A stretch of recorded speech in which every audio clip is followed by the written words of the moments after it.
you have been struggling with oily skin, today's video is definitely for you. And I'm going to talk about this topic because it's one that comes up a lot for both men and women, teenagers, and even into late 30s and 40s. People usually have trouble with oily skin if that's been a problem they've had all their life. The good news is it's not the end of the world.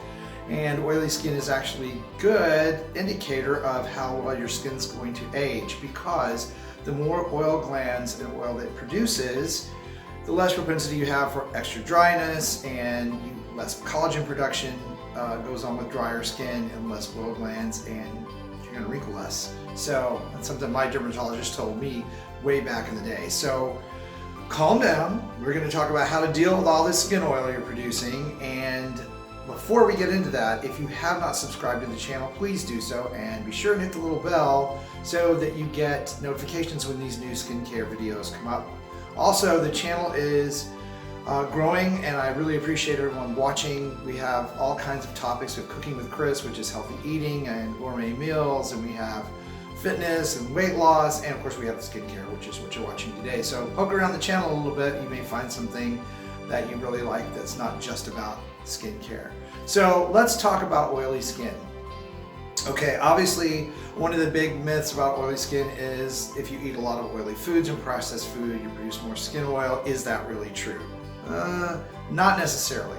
If you have a lot of oil glands genetically, you're going to produce more oil, and some people genetically produce more oil no matter how many oil glands they have. So it really, cutting out sugar and cutting out oil out of your diet, processed foods, in particular hydrogenated oils, is a great thing to do for your skin, because it's going to help you be a healthier person. And sugar has been shown, and hydrogenated oils have been shown to be linked to acne breakouts. So again, we have videos on that, so if you want to read about sugar in your diet and its effect on skin, please check out that video. So in dealing with your oily skin, what's the first thing to do? The first thing to do is talk about cleansing the skin, and we want to use a foaming facial cleanser twice a day, morning and night. Especially if you wear makeup, ladies, we want to make sure we get all that makeup out of those pores. We want to use a foaming cleanser that is glycerin or sorbitol based, and the reason for that is a lot of the other cleansers have oils in them. They even have petroleum, phthalates, sulfites, and a whole list of other things that go in there that can irritate skin and don't really help you with the oil production. And what we want to do is we want to cleanse the face without drying it out, because if you dry the skin out, it's going to try to produce even more oil, and you're going to be having more oil than you normally would have had you not washed it all. So very important to cleanse every day, AM and PM, with an oil-free foaming cleanser. That's number one thing that you need to do. Number two that you need to do on the list is you need to use products that are oil-free. So be sure and check your labels. Again, a lot of skincare products have petroleum in them. They have oils that are not essential oils, which, by the way, essential oils are okay, and I'm going to talk about that in a minute. But you want to use products that are particularly like cosmetics, mineral-based, water-based products that do not have any sort of oils in them. Even dimethicone, which is a proponent of a lot of cosmetics, can create a problem if you have extra oily skin, because it puts a layer, a sheen on the skin already, and then the oil just goes right out on top of that. So we want to use products that are oil-free, especially cosmetics and skincare products. Check your labels. The third thing we want to do is make sure we exfoliate twice a week, and you hear me talk about this sponge, the Buff Puff sponge, a lot. And what you do is you use it just lightly on the skin twice a week. I use it all over, but particularly if you have oily skin or you're prone to breakouts, we want to use the sponge to get those little layers of dry, dead skin cells that haven't exfoliated off, because they tend to trap the oil that you produce and kind of soak it up, just sort of like a tissue, and they sit there on the skin and they make the skin look oilier, and they do contribute greatly to breakouts. So this great little sponge, you can get it anywhere. Walmart, Walgreens, Target, your local pharmacy carries either the Buff Puff brand or something similar, but this is what it always looks like, and it's a facial sponge. Again, lightly twice a week. The fourth thing you want to do is make sure you moisturize. So even though we're talking about taking oil off of the skin and making sure that it's clean, you do want to use a day and night moisturizer, one that is not block pores, one that is oil-free, or an essential oil. And I have a whole video on essential oils for the skin, particularly the face. But avocado oil, olive oil, tea tree oil if you're having breakouts, very, very small amounts put on the skin, hydrates the skin and tells the oil production portion of the skin cells they don't need to produce more. So it actually helps you produce less oil. So you want to make sure that you moisturize your skin after you cleanse it morning and evening.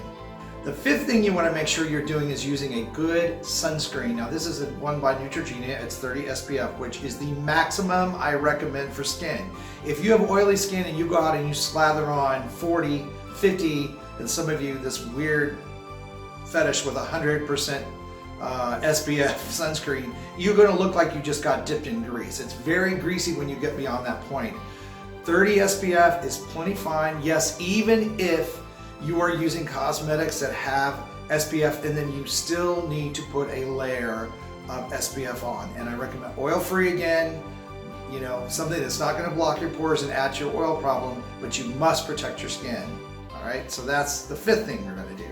So the next thing I want you to do is to take a look at using the steaming technique that I talk about, which is using a warm to hot washcloth on the skin for 15 to 20 minutes to open the pores and to get all that extra oil out. There's a video on this on the channel that I highly recommend that you look at it. The little reminder is going to come up here where you can click on it to go watch it. It will teach you how to do this, but if you have extra super oily skin and you're having breakouts or you know, any kind of irritation in the beard area for guys where you shave, this technique will solve 90% of those problems because it opens up the pores, it gets all of the oil out, all of the debris, the dirt, the bacteria out of your skin before you do the moisturization process. So this is a very, very huge tip I'm talking about right here is the steaming technique. So again, please check out that video, make sure you do that. Now let's go back to diet.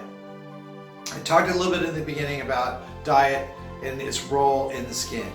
There have been studies that have shown that eating a lot of foods with sugar affects the skin's ability to create and maintain collagen, which leads to aging problems and wrinkles, and it lessens your skin's ability to protect itself against the environment. So you want to look at how much processed sugar you're using.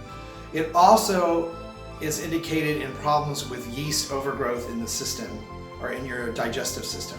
And what that means is that if you're on a high sugar diet, a lot of times yeast gets out of control in your body, and that's been proven. It's called Candida albicans. You can do a whole lot of research on this. I will be doing a video on Candida and the problems that it causes in the near future. But until then, what you need to know is if you're feeding a lot of yeast in your body, the oil that you're producing is really, really, really food for bacteria. That's been proven in scientific studies. So take a look at your sugar intake.